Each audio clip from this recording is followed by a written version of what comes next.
नमस्कार. एक आनंदी कुटुंब असतं. नवरा बायको आणि छोटीशी गोड मुलगी. छान घर असतं, सगळ्या काही वस्तू असतात, खाऊन पिऊन सुखी असतात, छान चालू असतं. पण एक दिवस नवरा बायकोमध्ये काहीतरी भांडण होतं. शब्दानी शब्द वाढत जातो. रागाच्या भरामध्ये नवरा काहीतरी त्याला फेकून मारतो. ती जखमी होती आणि त्यामध्ये ती पत्नी मरण पावते. पोलीस येतात. जो नवरा असतो त्याला पकडून नेतात. आई तर ऑलरेडी गेली. शेवटी ते एकटी मुलगी राहते. कोणी नातेवाईक सांभाळायला तयार होत नाहीत आणि मग तिला बालसुधार गृहामध्ये पाठवलं जातं. एका आनंदी घराचं एका क्षणामध्ये दुःखी घरात रूपांतर होतं. आणि कशामुळे झालं? केवळ रागामुळे. हा राग आपला आनंद नष्ट करतो. पण हा राग येतो कशामुळे? आपल्या काही इच्छा असतात, अपेक्षा असतात. काही वेळेला त्या खूप आग्रही असतात, अवाजवी असतात आणि त्या पूर्ण झाल्या नाहीत समोरच्यांकडनं किंवा परिस्थितीकडनं, की त्या माणसांचा, त्या परिस्थितीचा आपल्याला राग येतो. पण राग येऊन खरंच फायदा होतो का? आत्तापर्यंतच्या आयुष्यात जर आपण बघितलं तर आपण जेव्हा जेव्हा एखाद्या परिस्थितीमध्ये एखाद्या व्यक्तीवर रागवलो तेव्हा रागातनं काही फायदा झाला का हा जर आपण विचार केला तर आपल्या असं लक्षात येईल की नुकसानच जास्त झालं. दुसऱ्याचं आणि स्वतःचं पहिल्यांदा. राग ही गोष्ट अशी आहे की दुसऱ्याच्या चुकीबद्दल स्वतःला दिलेली ही शिक्षा आहे. आपल्याला वाटतं की रागाने समोरचा पेटवला जाईल, पण तसं होत नाही. समोरच्याला पेटवण्यासाठी जी आगपेटी जी काडी असती त्या काडीला स्वतः पहिल्यांदा जळावं लागतं. म्हणजे जो रागवतो त्याला पहिल्यांदा जळावं लागतं. आणि एवढं करून समोरचा जळतोच असं नाही, तो शांत असतो. त्यामुळे राग हा करून फायदा नाही आहे. जसं रागाच्या मागे अपेक्षा, इच्छा आहेत, पण त्याच्यामागे अजून एक दडलेली गोष्ट आहे, ती म्हणजे अहंकार. नुसत्या इच्छा आणि अपेक्षा इथपर्यंत याच्यामुळे राग नाही आहे, तर ते अहंकाराचं एक स्वरूप आहे. कुठला अहंकार? मी कोणीतरी आहे, माझं इतरांनी ऐकावं, मी म्हणलं तसंच व्हावं, परिस्थिती मी म्हणेल तसंच असायला पाहिजे. पण असं होत नाही. सगळं जग काही आपल्यासारखं चालत नाही. आपण म्हणले की पृथ्वी उलटी चालली पाहिजे तर नाही चालत. आपण म्हणलं सूर्य पश्चिमेकडे उगवलं पाहिजे तर नाही उगवत. सृष्टी ही त्याच्या नियमानुसार चालते, माणसंही त्यांच्या स्वभावानुसार वागतात. त्यासाठी आपण रागवून स्वतःला त्रास करून घेऊन काहीच होत नाही.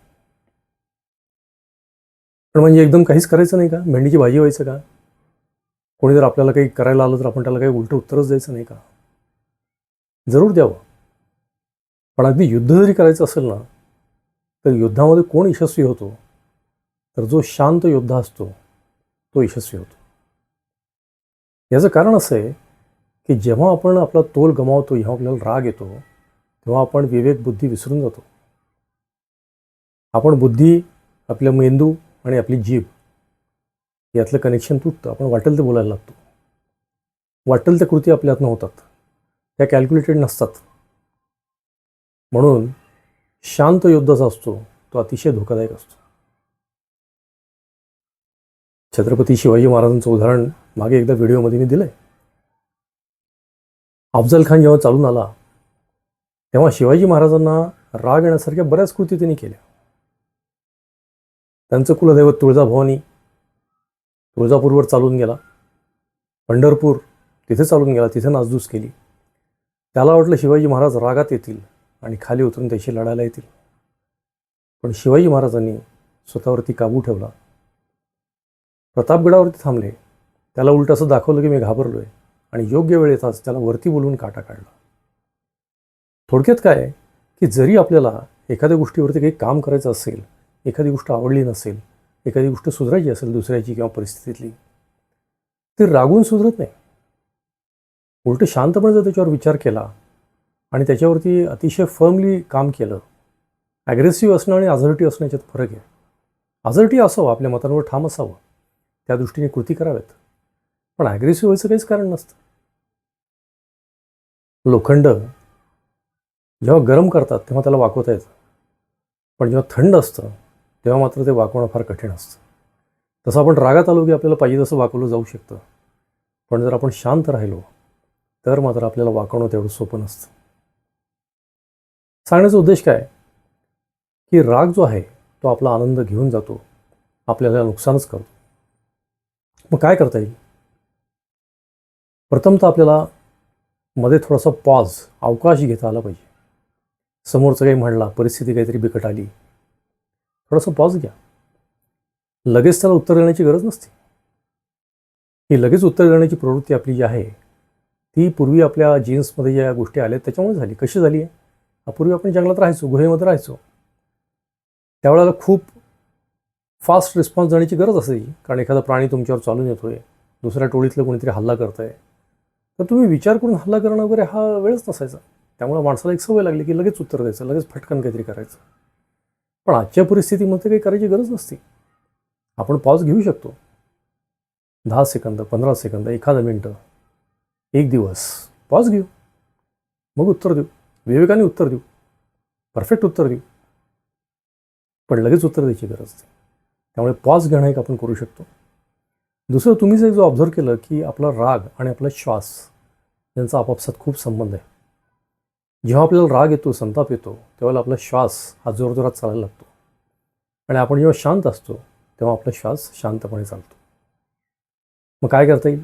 राग आला, श्वास जोरात न घेता शांतपणे दीर्घ श्वसन करा. शांतपणे श्वास घ्या, शांतपणे सोडा, मन आपोआप शांत होईल. आपला श्वास घाईघाईत होतोय लक्षात आलं की आपल्याला समजतं की आपल्याला राग यायला लागला आहे, आणि आपल्याला जर ओळखू यायला लागलं की राग यायला लागला आहे आणि आपण त्याच्याकडे तटस्थपणे बघायला लागलो तर तो राग आपोआप पळून जातो. पण तो राग येण्याच्या आधी आपल्याला हे कळलं पाहिजे की राग येतोय.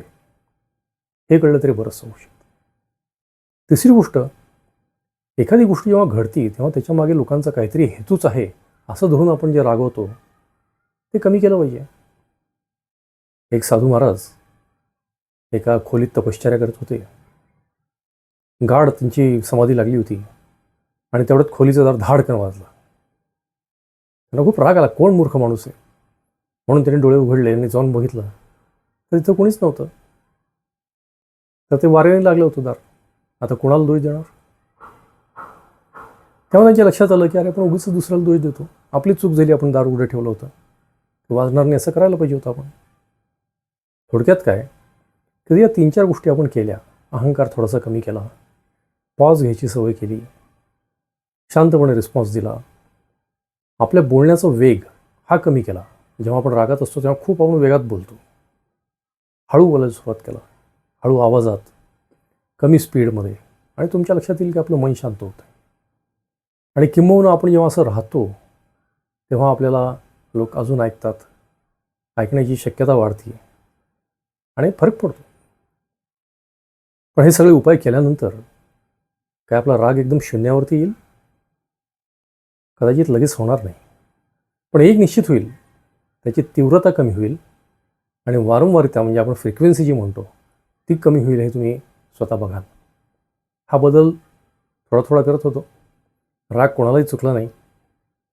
अगदी ऋषी मुनी हे सुद्धा रागवलेत. ज्ञानेश्वर महाराजांसुद्धा एकदा कधी काळी समाजाचा राग आलेला आहे, आणि त्यावेळेस मुक्ताईनी म्हणले ताटी उघडा ज्ञानेश्वरा. त्यामुळे आपल्याला राग आला म्हणजे आपण कोणी फार वाईट माणूस आहे असं स्वतःला लेबल लावायचं काही कारण नाही. उलटं आपण ते ॲक्सेप्ट करून जर आपण पुढे गेलो आणि त्याच्यावरती काम केलं तर निश्चितपणे हा राग कमी होऊ शकतो. आपण स्वतः रागीट आहे असं स्वतःवर कधी लेबल लावू नये. मला राग आला आहे इथपर्यंत ठीक आहे, पण मी रागीट आहे म्हणजे मी माणूसच तसा आहे हे लेबल स्वतःला कधी लावून घेऊ नये, आणि तसा अभिमान पण बाळगू नये. या काही गोष्टीच आपण केल्या तर आपल्याला बऱ्यापैकी आनंदामध्ये वाढ होती असं आपल्या लक्षात येईल. अशी व्हिडिओज आपल्याला आवडत असतील तर जरूर लाईक करा, सबस्क्राईब करा, आणि जास्तीत जास्त लोकांपर्यंत शेअर करा. नमस्कार.